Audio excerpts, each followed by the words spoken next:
Hey guys, welcome to my next video. Today we will be covering supplements, as you can see.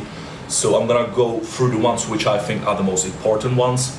I'm not gonna be covering every single one because that'll be a really long video and I wanna keep it nice and short. So I think the most important ones will be whey protein, creatine, BCAAs, possibly pre-workouts. So that's where the people get most questions.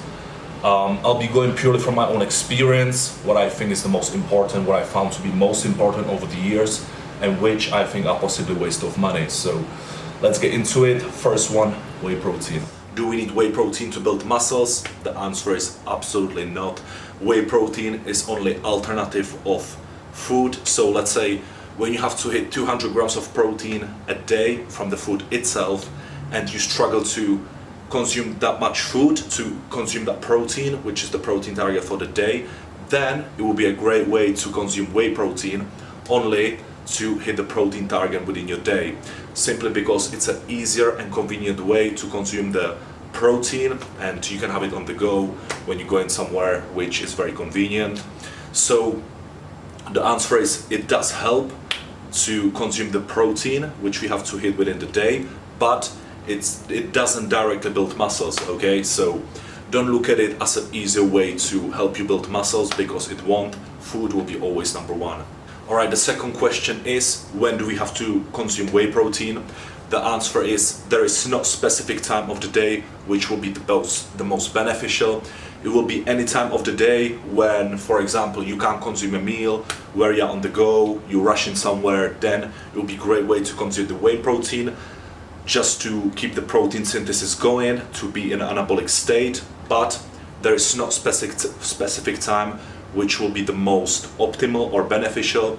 It's simply when is the best time for you. So a lot of people consume whey protein post-workout, because they struggle to eat post-workout for different reasons: stomach issues, digestive issues, bloatness. Then they have a whey protein, wait for an hour, then have your food, for example. That's a great way to do it. That's what I used to do. Personally, I don't consume protein on its own. I like to have it with oatmeal or cream of rice, just for a taste and just to have a more protein in that meal. Right guys, now which protein will be right for you? As you may know or not know, there are so many different types of proteins. We got whey protein, vegan protein, casein protein, pea protein, brown rice protein. So as you see, there are so many different types of proteins. Now, which one will be right for you purely depends on personal preferences. So if you are vegan, you go for the vegan protein.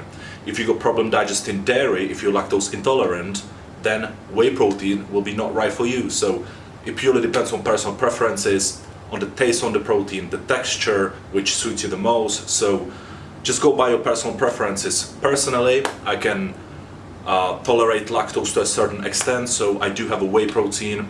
Not much, because when I consume a lot of it, let's say 50 or 60 grams, then I do have problems digesting the whey protein. So there's a certain number, let's say per scoop we got 25 grams, so that's good for me. So you have to analyze it yourself, see what suits you the most, what you like, and just pay attention to your own body.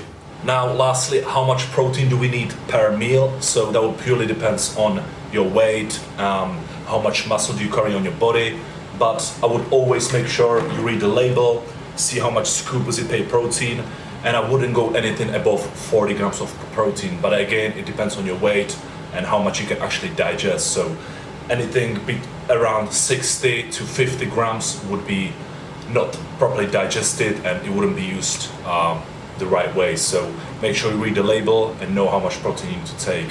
The more is not always better. Now, next one, creatine. So do we need it to build muscles? Again, same, we don't need it to build muscles.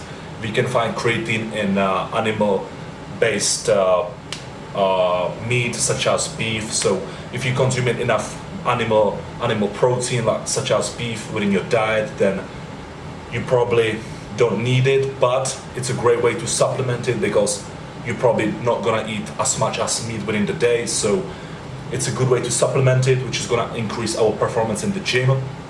Now, there are different people who who take creatine differently, I would suggest to take 5 grams, 3 to 5 grams a day. So the most important factor will be consistency. Make sure you are consuming creatine on a daily basis, and you might see a difference from it. So if you take it for a day, then you stop for a week, then you take it again, and you stop for a few days, you're not gonna get the full effect from it. So always make sure you are consistent with the supplement, and you might see the benefits from it. Right, and lastly we got BCAAs. Everybody go about BCAAs, how great they are. The truth is, I would say it's one of those supplements where it's just marketed well, but it's not really needed, okay? So it's a waste of money. I would say I only use it with my inch workout shake, so I use it within my cyclodextrin, BCAA and creatine, but it's completely unnecessary, okay? So why do I think BCAA is a waste of money? Simply because when we're consuming food, which we should in the first place, we are bringing our body into anabolic state because we are consuming all the important amino acids which our body needs. For example, from our animal proteins such as meat, beef, chicken, fish, eggs, everything. These contain all the important amino acids. While consuming BCAAs, there is no further difference into our body. So that's why I see it as a waste of money, okay? Now, some people may say it will be a great way to supplement in the morning while training fasted. However, as you consume BCAA, you do break your fast because they do contain calories. So be aware of that, and just use them if you are OCD, as me for example, or if you're a higher level of training and you try to do everything perfectly, then it would be probably a good way to supplement it. Other than that, don't waste your money. Right guys, so that's everything for today. Protein, creatine, BCAAs. As you see, BCAAs, I would say complete waste of money. So if you can afford it, if you take your training very seriously, you're at a high level, then probably it's good for you. Other than that, it's probably a waste of money. Whey protein, great way to supplement it, but again, food will be always more important, but it could be good when you need it on the go. For example, creatine, great supplement, just make sure I'm very consistent with it, and you might get results from it with increased performance in the gym. So remember guys, supplements are supplements, treat them as supplements. Food and training will be always number one. So I hope you enjoy this one, and I'll see you on the next one.